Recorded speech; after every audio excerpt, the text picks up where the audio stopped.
ओम श्री गुरुदेवाय नमः। आज्ञा हे मोर प्रिय समस्त सुधीवृंद को कोटि कोटि प्रणाम। गत अध्याय आम आलोचना कले ललाट चक्र विषय। ललाट चक्र हंग छंग दुटी अक्षर बसुँच से भजन रोचे। आज्ञा कौन भजन रोचे ना ओंकार भजन रोचे। सेठी कौन प्राणात्मा रहिलानी। तेणु सहस्रा को आम आजा सहस्रा को केमी से ओंकार भजन कहीं करुँच जो आदिमाता निराकार से कौन कहते परमानंद आलय रूपी चे कमालम तही जदि जोगी जाना हुई निश्चलम ए आत्मज्योति कला रूपे करे दर्शनम अखिल ब्रह्मांडे पूज्य नारायण समम। आज्ञा मोर सुधीजन सी जो चक्र को जो जन जापर जो जन बुझीपर सी अद्वितीय द्वितीय नारायण समझ ब्रह्मांड आत्मा स्वरूप प्रकाशित हुए त्रिभुवने से जना सदा पूजा पाए।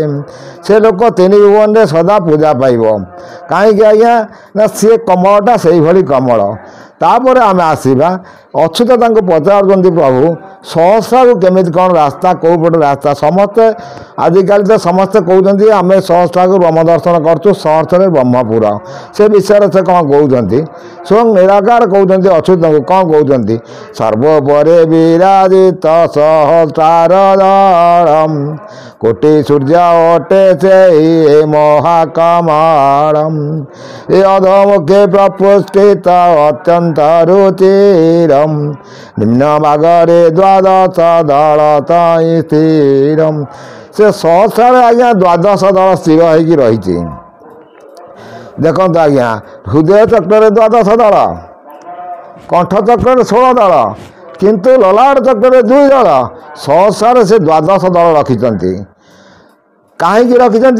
ना हृदय कंदर जो लक्ष्मी नारायण विजय कर अंश स्वयं नारायण जी नारायण सी बसुंच सहस्रार। से सहस्रार अक्षर आज्ञा बहुत कोटिकर गोटे दुटी लोक जानी सहस्रार अक्षर कौन कौन अक्षर बसे। अवश्य अक्षर कहवा कथा नुह मुझे कहीदे से अक्षर आपण मैंने मन ध्यान दे शुणे प्रथम रपर दंतेश तापर रू तापर टेंग तापर ट्रंग तापर हंग तापर सह तापर क्ष तापर म तापर ई तापर द तापर र तापर जंग तापर क्ष तापर र यही रूपे 12टी अक्षर से दल अवस्थित। ये अक्षर गुड़िक आप सहित परिचित हेबे सेतेबेले जाई भल भावे सहस्रा को यातायात करें।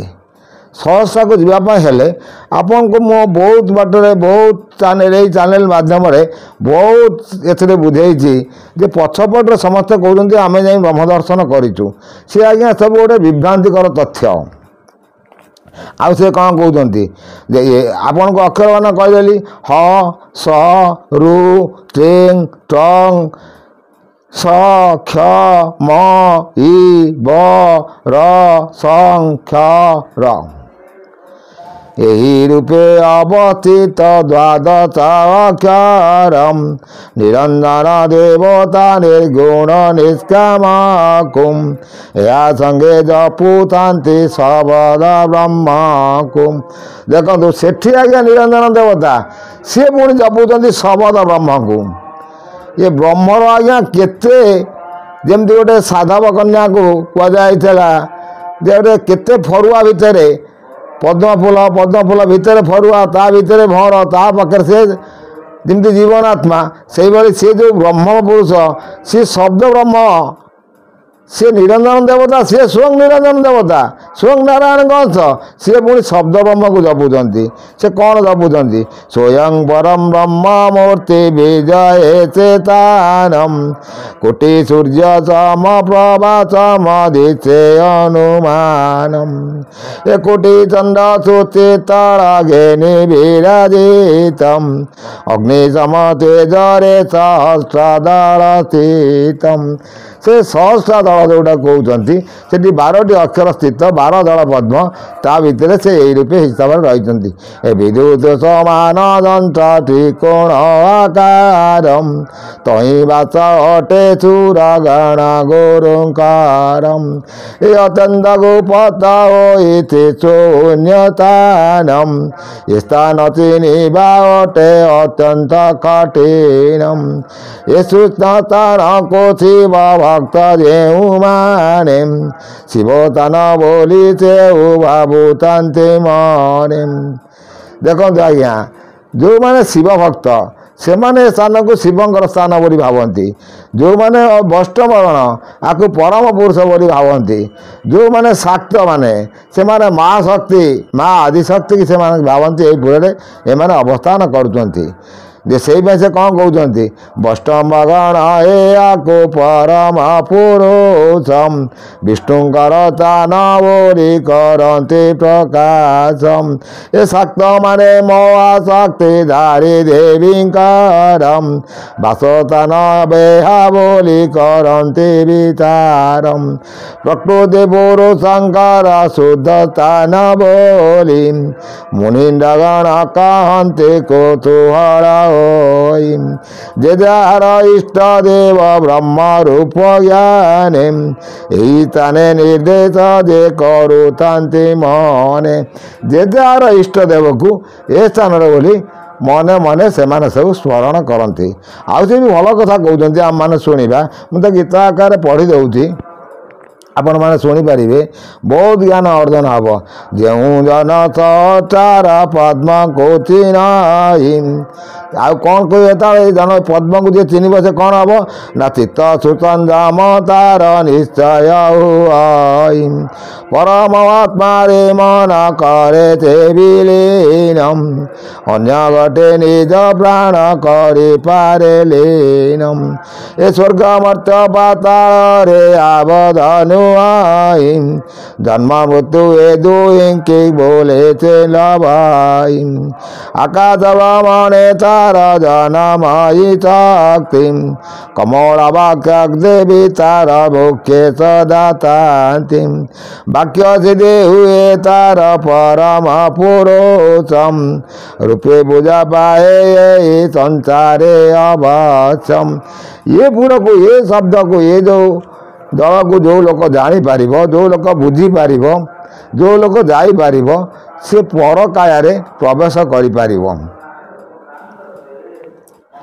किंतु कविंकर गोटे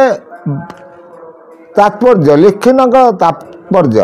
आपको आम बुझा जा कौन से दल भितर कौन अच्छी से ब्रह्म पुरुष गोटे कौन अच्छी गोटे सूक्ष्म ज्योति स्वरूप से अच्छी आज्ञा सी ज्योति कोटि सूर्य ठारू आहरी उज्ज्वल माड़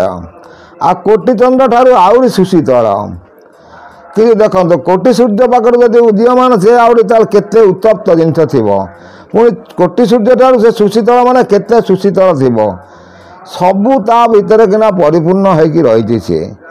सेठी कौन कहते आउ से देवता गणे से विहार कराई चतुर्दश पुरे ताको समान केन प्रलय रे तार शुद्ध ध्वंसन घटाई शांत समनित शुद्ध मना अटे से देखते से कहते प्रलय रे तार भी विनाश घटे ना ताने शरीर जो प्रलय हुए तार जो आत्मा तार जो ब्रह्मर जो स्वरूप अंश परमात्मा जो अंश से विनिष्ट न हो सी पुणी जा परमात्मा मिसी जाए